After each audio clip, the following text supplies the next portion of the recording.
Blueprints for the cottage renovation were spread across my kitchen table when my phone buzzed with a text from my son. I'd been sketching out the new dock for 3 hours, the way Margaret and I used to plan our summers at the lake before the cancer took her 18 months ago. The message was short. Dad, I need to talk. It's important. I poured myself another coffee from the Tim Hortons travel mug I'd bought that morning in Barrie on my way home from the hardware store, and I called him back. My name is Raymond Holloway. I'm 63 years old, and I've spent 41 of those years building Holloway Construction into one of the most respected firms in the Greater Toronto Area.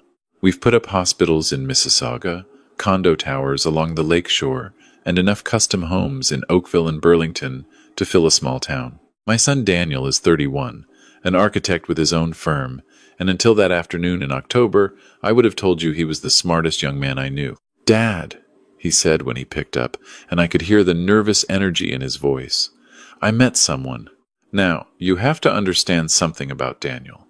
He lost his mother when he was 29, and he handled it about as well as any son can, which is to say he didn't handle it at all. He threw himself into work, stopped calling as often, and the few times we did have dinner, I could see the grief sitting behind his eyes like a stone he couldn't swallow. So when he told me about this woman, a marketing consultant named Vanessa Crawford, I was genuinely happy for him. I wanted him to be happy. Margaret would have wanted it too. She's different, Dad, he said.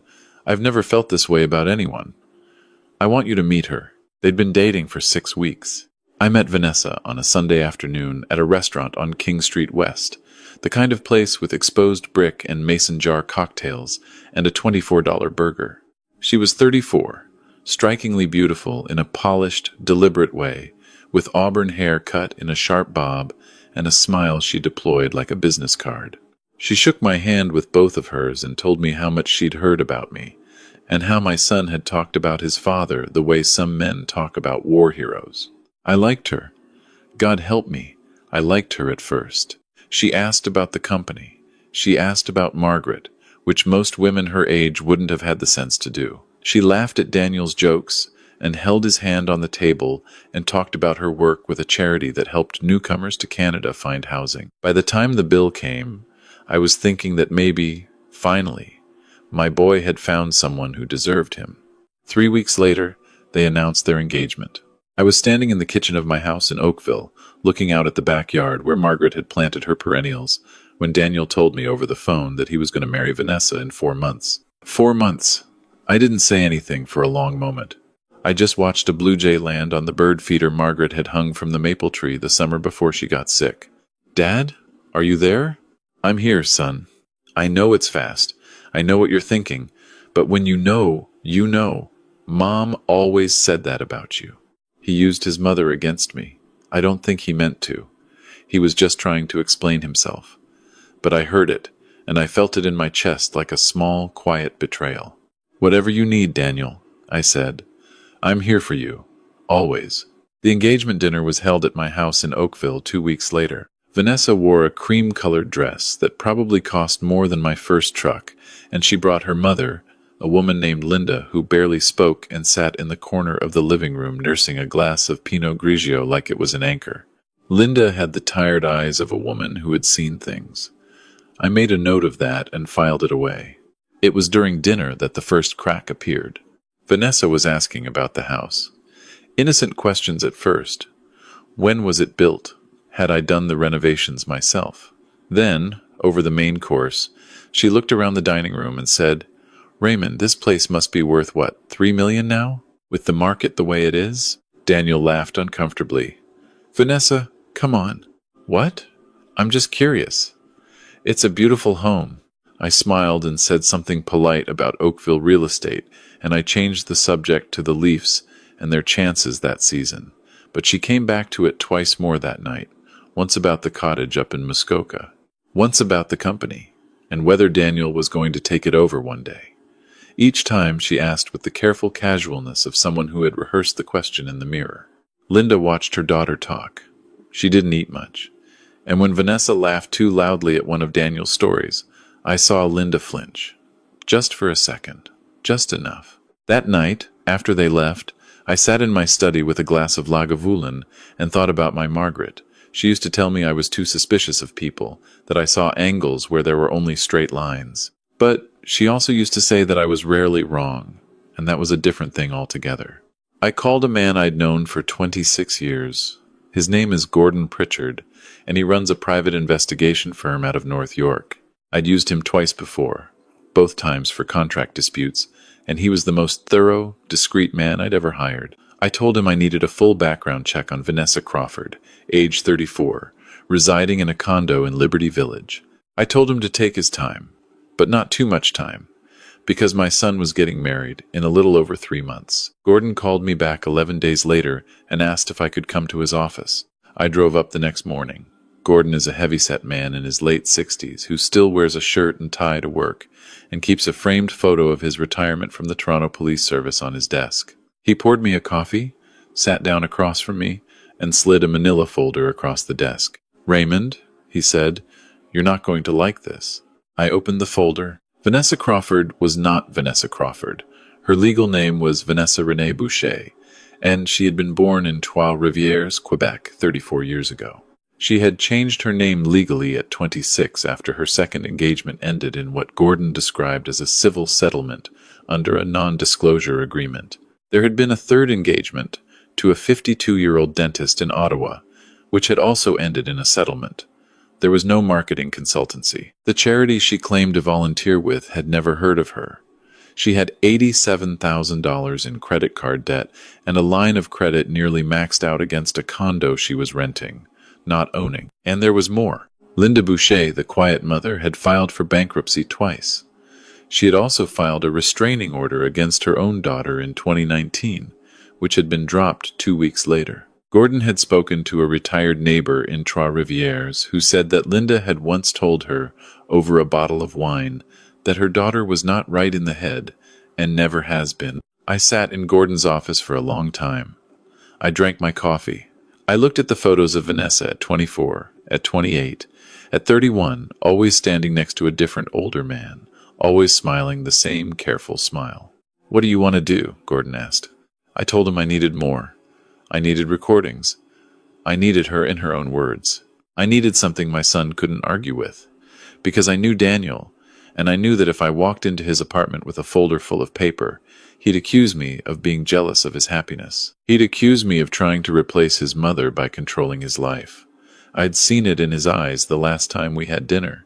He was already waiting for me to disapprove. Gordon said he knew a woman in the tech side of the business, a specialist.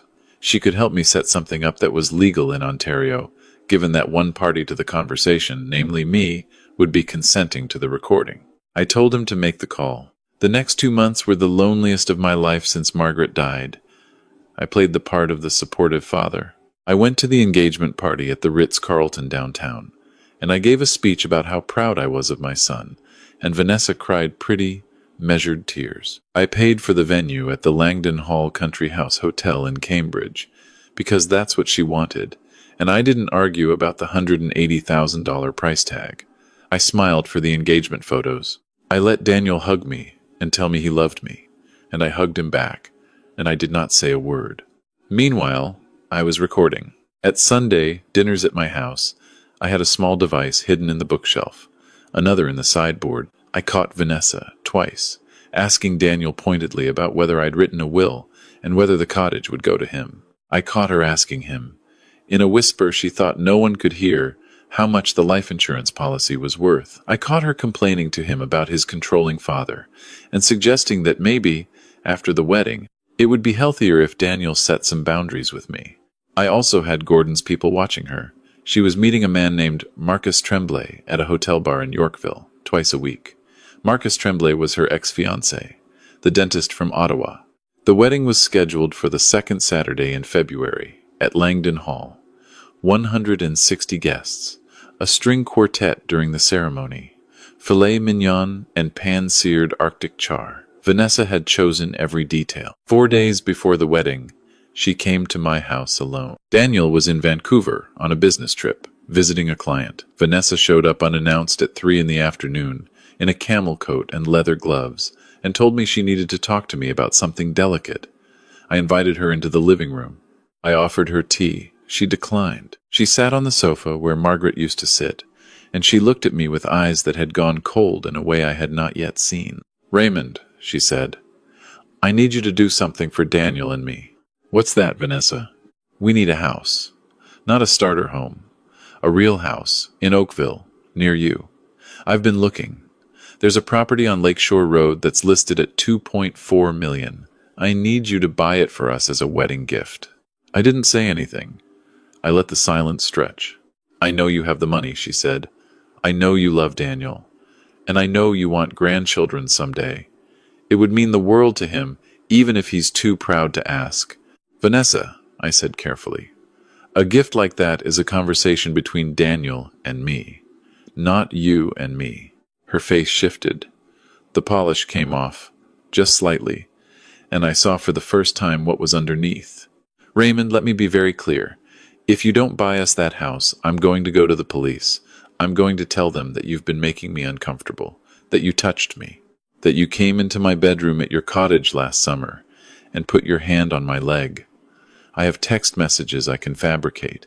I have friends who will say, 'I confided in them.' I'll destroy your company. I'll destroy your reputation. And Daniel will never speak to you again, because he will believe me before he believes you. You know he will." I stared at her. I did not move. "You have until Friday morning to transfer the funds. I'll send you the wire instructions." She stood up, smoothed her coat, and walked toward the door. Then she turned back and smiled, the same smile I'd seen at that first lunch on King Street. "It's nothing personal, Raymond. I just know how these things work." She left. I sat in Margaret's spot on the sofa for a long time. I didn't feel angry. I didn't feel afraid. I felt, for the first time in 18 months, completely awake. I felt the way I used to feel on the job site when a subcontractor tried to cheat us on materials and I caught him red-handed. That old, cold clarity. I called Gordon. I told him what had happened. I asked if the recorder in the sideboard had picked it up. Crystal clear, Raymond. Every word. I called my lawyer, Helena Stavros, who had handled my affairs for 20 years. I told her what I needed. I told her I wanted it all ready by Saturday. Then I called Linda Boucher. I'd gotten her number from Gordon. She lived in a one-bedroom apartment in Scarborough, which Vanessa had never once visited in the 8 months she'd been dating my son. Linda answered on the 4th ring. Her voice was flat, tired. "Linda," I said, "my name is Raymond Holloway. I'm Daniel's father. I think we need to talk." There was a long silence on the other end of the line. "I wondered when you'd call," she said. We met the next day at a diner in Scarborough. Linda ordered a black coffee and nothing else. She was 58 years old, and she looked 70. She told me, over that one cup of coffee, about a daughter who had manipulated her own mother out of her home equity when Linda was in her 40s, about men who had called her in tears, warning her about her own child, about a grandson from Vanessa's brief, unacknowledged first marriage at 21, a little boy who lived with his father in Sherbrooke now, who Vanessa had not seen in 11 years. "I tried to warn Daniel's friend," Linda said, "the one who introduced them. I tracked him down on Facebook. He thought I was crazy. Vanessa had already gotten to him." "Why are you telling me this, Linda?" She looked at me with those tired, tired eyes. "Because I'm her mother, and I'm the one who made her this way. Her father left when she was 9. I drank. I wasn't there. And by the time I was sober, she was already 15 years old and already learning that men would give her things if she smiled the right way. I can't fix her, Raymond. I tried for 20 years. But maybe I can save your boy." I asked her if she would come to the wedding. She looked at me for a long moment. Then she nodded. Saturday, February 14th. Langdon Hall. The ceremony was scheduled for 4 in the afternoon.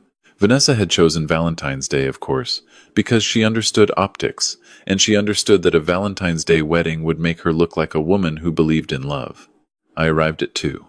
I wore a charcoal suit Margaret had helped me pick out 6 years ago. In my breast pocket, I carried a small envelope. In my inside jacket pocket, I carried a portable speaker. In my phone, I had 3 audio files, carefully time-stamped, carefully authenticated by Helena, carefully ready. Linda Boucher arrived at 3. She wore a navy dress and carried a purse that looked like it had been picked up at a winter's sale. She sat in the back row, alone, and did not speak to anyone. Vanessa walked down the aisle at 4:07. She was, I will admit, beautiful. The kind of beautiful that photographers pay for. Daniel was crying at the altar. Actually crying. My son, who had not cried at his mother's funeral because he was trying to be strong for me. The officiant, a young woman from some online ordination service, began her speech. She got through the welcome. She got through the blessing. She got to the part where she asked, "If anyone has any reason why these two should not be joined in marriage, let them speak now or forever hold their peace." I stood up. I stood up slowly, the way a man my age stands up after sitting for a long time, and every head in the room turned to look at me. Daniel's face went white. Vanessa's went still in a way that a snake goes still. "I have something to say," I said, and I'd asked the room to forgive an old man for interrupting. "But I'm not going to let my son marry this woman without saying what needs to be said." Daniel took a step toward me. "Dad, not here, not now." I pulled the speaker from my jacket. I set it on the edge of the nearest table. I pulled out my phone. "Daniel, I love you more than anything in this world, more than your mother ever knew, and she knew everything. I'm not doing this to hurt you. I'm doing this because 4 days ago this woman came to my home and threatened to accuse me of assault if I didn't buy her a $2.4 million house on Lakeshore Road. And I have the recording." The room inhaled, all at once, like a single creature. I pressed play. Vanessa's voice filled the room, clear, confident, cold. Every word. The threat, the demand, the smile I could practically see through the speaker. When it finished, no one moved. Daniel was staring at Vanessa, and Vanessa was staring at me, and her face was not cold anymore. It was something else. It was the face of a woman watching a long game collapse. "There's more," I said. "There's video from the parking lot of the Four Seasons in Yorkville, where Vanessa has been meeting her ex-fiancé, Dr. Marcus Tremblay, twice a week, for the past 3 months. There are bank records. There are the 2 previous settlements she received under non-disclosure agreements from men she was engaged to before my son. Helena, my lawyer, has the complete file. It's going to the Halton Regional Police tomorrow morning, and it's also going to Dr. Tremblay's wife, who I understand does not know about the affair." I looked at Vanessa. She was no longer still. She was shaking. "But before any of that," I said, "I'd like to introduce someone. Linda, would you stand up, please?" Linda stood in the back row. Every head turned. "This is Linda Boucher, Vanessa's mother. You've never met her, because Vanessa has spent the last 6 months pretending her mother lives in Quebec and doesn't travel.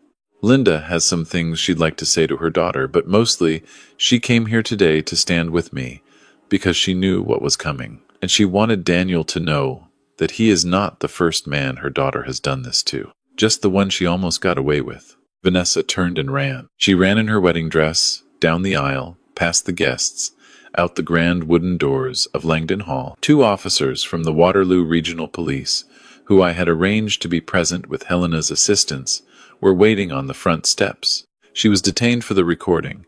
The formal charges of extortion came 3 days later. Daniel did not move from the altar. He stood there for what felt like a very long time, the string quartet behind him silent, the officiant frozen with her mouth open. Then he looked at me, and he looked at Linda, and he walked down the aisle past the guests, and he sat down in the front row and put his face in his hands. I went and sat beside him. I didn't say anything for a while. I just put my arm around my son, my grown 31-year-old son, and I let him cry the way he hadn't been able to cry at his mother's funeral. He cried for a long time. Linda came and sat on the other side of him. She didn't touch him. She just sat there. After a while, Daniel looked up. His eyes were red and his face was a mess, and he looked at me like a little boy who has finally understood something terrible. "Dad, I'm so sorry." "Don't be sorry, son. Just come home." The guests filed out quietly. Someone had the good sense to tell the caterers to pack the food and donate it to a shelter in Kitchener. The string quartet, God bless them, took their instruments and left without asking to be paid. I paid them anyway. I paid everyone. It had never been about the money. In the weeks that followed, Vanessa was formally charged with extortion, fraud, and uttering threats. Dr. Tremblay's wife did, in fact, receive the file, and I understand that a civil suit is pending. 2 other women came forward after the news of the arrest made the Toronto Star. Women who had been engaged to men Vanessa had targeted in previous years. One of them, a woman from London, Ontario, called me personally to thank me. She had lost her fiancé, her home, and most of her savings to a manipulation that sounded almost identical to the one I had stopped. Daniel moved back into the house in Oakville for 2 months while he got himself sorted. He sold his condo in the Distillery District. He started therapy, which he should have done after his mother died, and he did not argue with me when I suggested it. He took 6 weeks off work. We drove up to the cottage in Muskoka in April, when the ice was just starting to break on the lake, and we sat on the dock in parkas and drank coffee from thermoses. And we talked about Margaret. Really talked. For the first time since she died. "I think I knew, Dad," he said one afternoon, watching a loon dive into the open water near the point. "I think I knew something was wrong. I just didn't want to be alone anymore." "I know, son." "How did you know?" "With Mom. That she was the right one." I thought about it for a long time before I answered. She was the first woman who ever asked me a question, and actually wanted to hear my answer. That's how I knew. Linda Boucher and I stayed in touch. It was not a romance, let me be clear. I was not ready for that, and I don't know if I ever will be.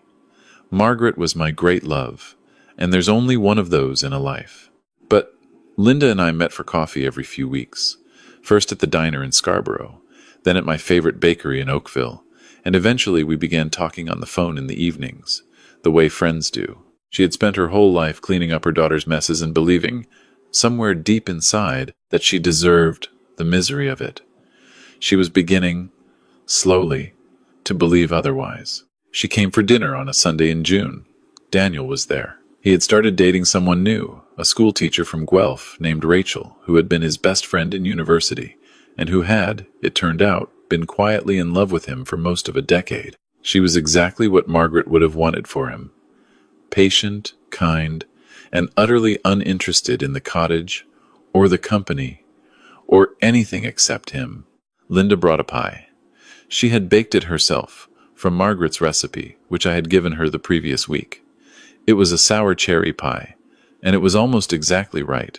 We sat in the kitchen, the 4 of us, and we ate the pie, and Daniel told a story about something his mother had said to him once when he was 7, and we all laughed, and for the first time since the cancer, the house felt like a home again. That night, after everyone had gone, I stood in the backyard where Margaret had planted her perennials, and I looked up at the stars over Oakville, which are never quite as bright as they are at the cottage, but are bright enough. I thought about my wife.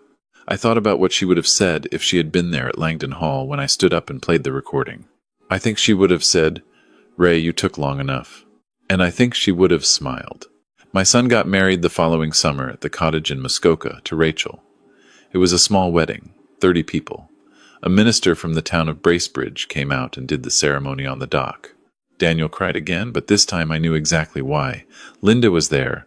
So was her grandson, the little boy from Sherbrooke, who was not so little anymore. She had reconnected with him, with my help. His father had been gracious. The boy was 14 and quiet, and a good kid, and he called me sir the whole weekend, which I found charming. I walked my son down a short dock to meet his bride. I put his hand in hers.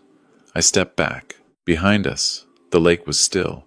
The loons were calling. I looked up at the sky, the Ontario sky I have known my whole life, and I said, quietly, to a wife who was not there but was, "Margaret, it's okay. We did okay."